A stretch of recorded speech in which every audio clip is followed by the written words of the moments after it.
Hey everyone, welcome to the channel. My name is Nate. It's my first video. I do restoration, metal shaping and fabrication, and this is just an introduction video of what to expect from the channel. So we'll do a quick walk around, show you what's in the shop, some personal cars, current builds, upcoming builds, and while we're here, I guess I'll start things off with this little thing. Okay, so I'll add a photo and video of the car outside of the shop so you get a better perspective of what they actually look like.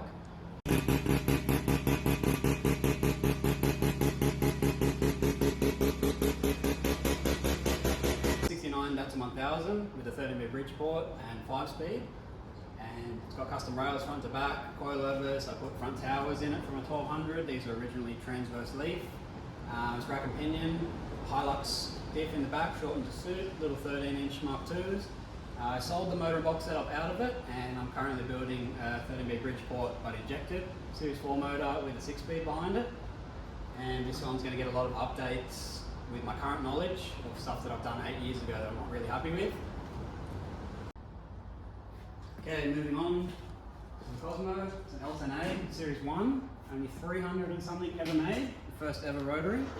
I got this a few years ago as a job, and it was way out of my skill set to do the exterior metal shaping panels. Now, after a few years, I'm definitely confident on tackling all the interior and structural rust repairs, but the exterior is still very far out of my skill set, and I think this year it's going to really push me to learn a lot of these shapes, so you get to follow along and watch me rage quit and kick my ass at getting some of these larger shapes. I've had a bit of a play around with it the last few weeks, just seeing how a few of the panels react, and yeah, it's going to be a tough one. So I'll throw up a few videos of the pull down procedure and like blasting the car, blasting it myself and putting it on a rotisserie, and you'll get to see it under the hoist to see just how extensive the rust is, because it's extremely bad. Got Jay's Rotor RX3, so this is PPRE 26B Hollinger, A86 front end, S13 shortened rear end, custom rails, yada yada. Got my beautiful wife's RX3 up here, another very sad rotary, seems to be a running tradition for him to be in the rustiest state possible. We've got my favourite car in the world, little Datsun 1200 Coupe.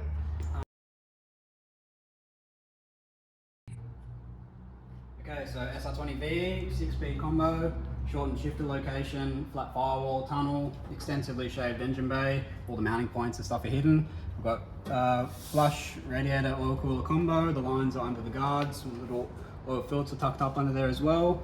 Rack and pinion, short S13 rear end. I've got inside flat floors, wheelwood pedal box, half cage that turned into a full cage, which I want to redo because I don't like it. Quarter panel that's suffered a bit of a mishap, which got replaced. Flares that were fiberglass, which I'm redoing out of steel, and a GX5 garnish, which I've remade out of steel. Okay, so coming back to Jay's RX3, I've got a lot of point of view style videos which show a step-by-step process of making the tubs, the cross members, infilling the floors and such like that. I've got to make the rear tubs, skirt supports and front area of the tub to tie the rad support and the towers in of this 86 front cut. Then once I get it rolling to a point where it's not a soggy noodle, I'll get it taken to Sydney, and Ben's going to make the headers and intake for the quad rotor. Once that's done, I can do flat firewall and mount the pedal box, do the floors and stuff like that to suit. Okay, so I've got another few cars that are not in the shop at the moment. I've got one that's a massive burden on my life actually. It's a Nissan Stagea wagon with a S14 front, turbo LS. It's bagged all round, was set up to tow this little one, but it's just been nothing but nightmares, so it just lives in the carport 24/7 and forgotten about.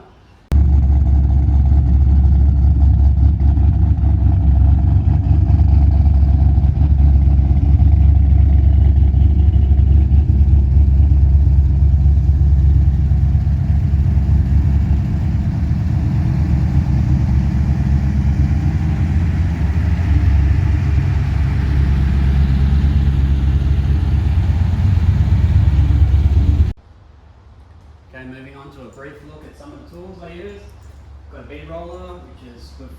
some light forming, tipping edges, stepping large panels, floors, parcel trays, stuff like that. Got a little power hammer with a few dies. It's good for planishing and light shaping and finishing off any handwork that you've done.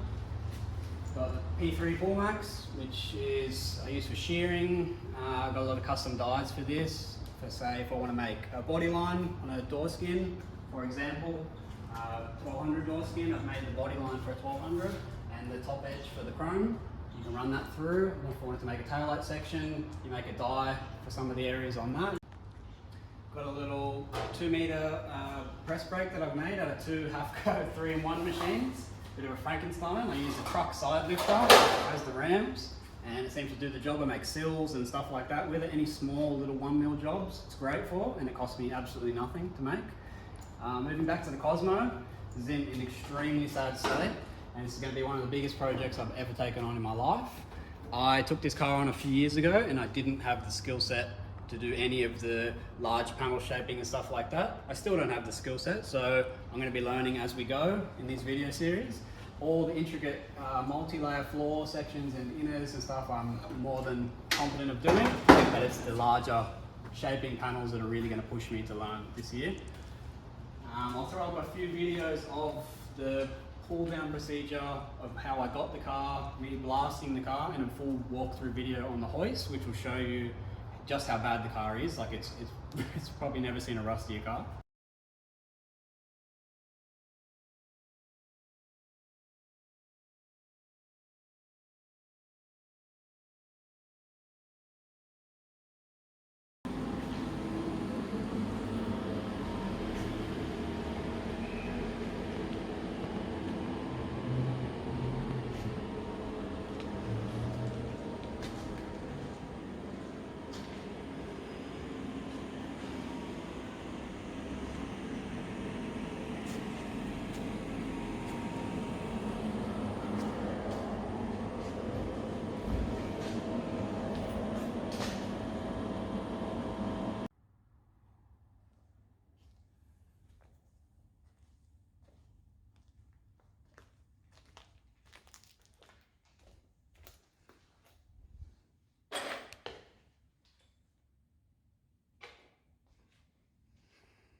Ready to eat.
Okay, so I got one tub just sitting in place. I'm going to take all these spots out and pull the top of the tower down until it meets.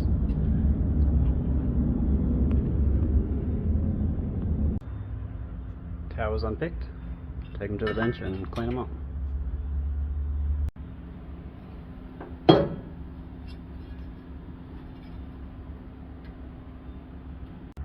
Okay, so original tower location, unpicked and just sitting in place. New height, pushed down to meet the new tubs. All locked in place, ready to trim this lip down.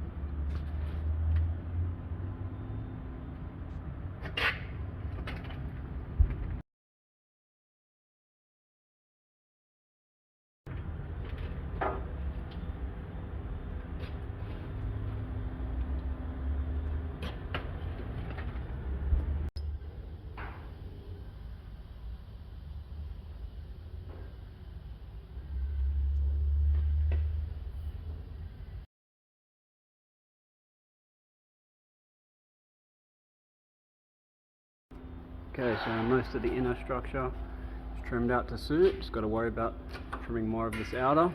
The flares go up to about here, so we can shoot the inside now. Just worry about how much we've got to take off.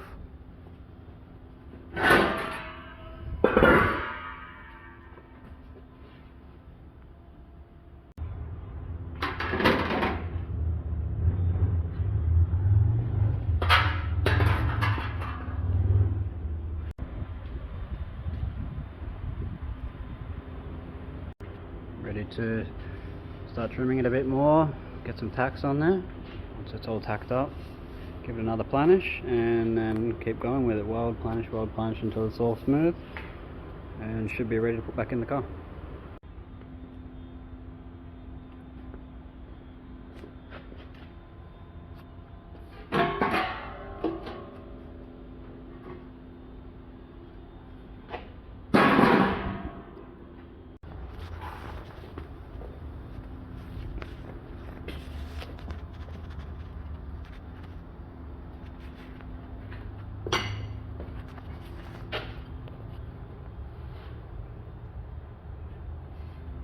Out of the car for the final time, drill along the floor, and this is where the towers go. So I'll trim this off, give it a prime, and it should be ready to go back in the car.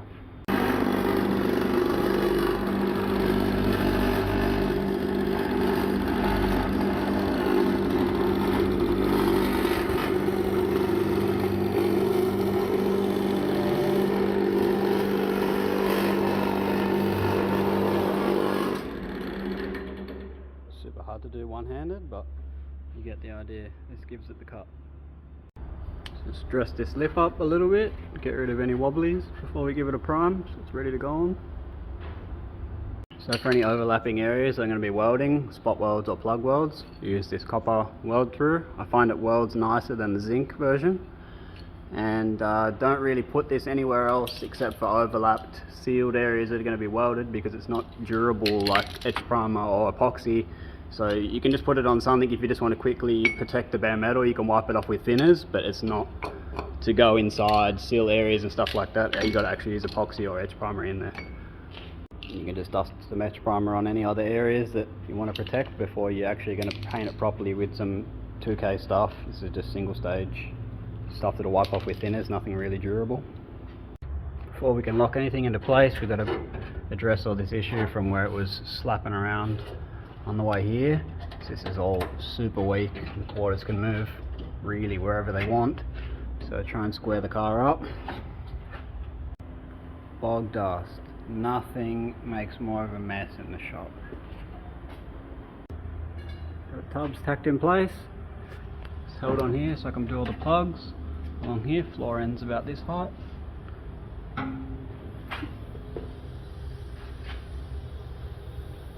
I'm just going to mount the air jacks in this area before I do an infill.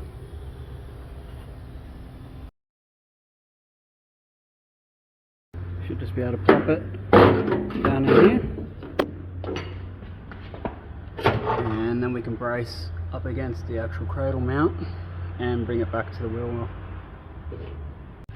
So it'll be something like that, just to match the curvature and keep the same thickness edge on there.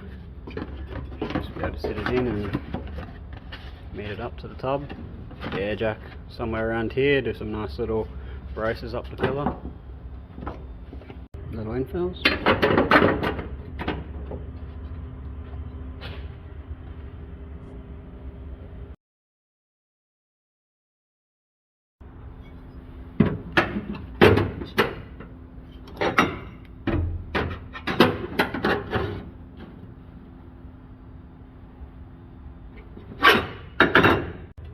Okay, so I got the braces in for the front of the tub for the jacks tube.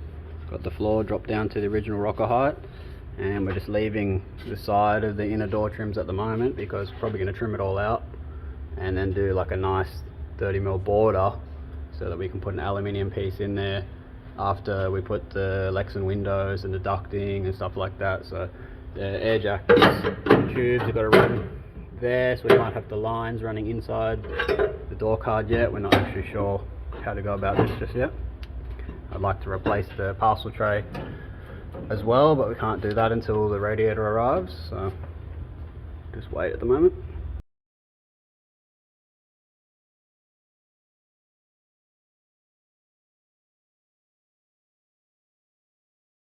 Okay, start of the gearbox crossmember. Planning to run it, so we have a good 4-inch exhaust clearance here, so should be able to go up, bring it up to this mount, drop it back down, bring it up to this mount and keep it tight for leg and seat clearance here, and then just drop it down to the same height. So what I've roughly got going on, just the bottom of the rails, you can pass 2 or 3-inch pipes through here, tuck, twist up a little bit and join to the 2.5 on the headers. And I'm going to make a removable section at the bottom here that you can just pop off in case you want to drop the exhaust and not have to take the crossmember out. Alrighty, crossmember started, removable piece is added, got 1 bolt, ready to go. Just got to mount the other side now and just trim it down to the same height as the box.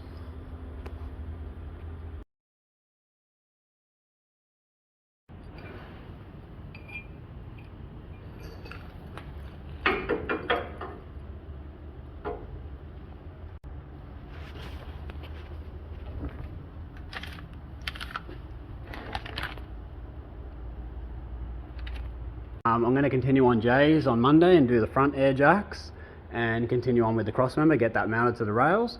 While this is gone for 2 weeks to get the headers and intake made, I will be jumping on the Cosmo and start some of the exterior panels on this. But I just thought I'd give you guys an insight of what I do and how I go about it. So sorry about the crude editing and filming. I'm filming on phones. I work by myself, so most of it is all point of view style, because I don't really have anyone else here to film for me. I've got my wife that filmed the first portion of the video with me, but I just wanted to give a more detailed insight of what I do and the step-by-step process, which I feel is lost a little bit now on Instagram. I've reached the capacity. I've got to start chopping things down to 1-minute portions, and it becomes just becomes a bit too chopped up, and you lose a lot of content there that's important. So I think I'm going to be start to post on here and give a more detailed experience of how I go about things, and if you have a lot of questions and stuff like that, I can help you a lot more on here, because I'm self-taught, so you've got to start somewhere. So I can at least give you the 10 ways of not to do it in my experience, and it'll give you a massive head start in this industry. I had to cut the video off there. It's absolutely so windy it could blow a dog off a chain, but I think I'm going to wrap the video up here and hopefully we can make some more. Thanks for watching.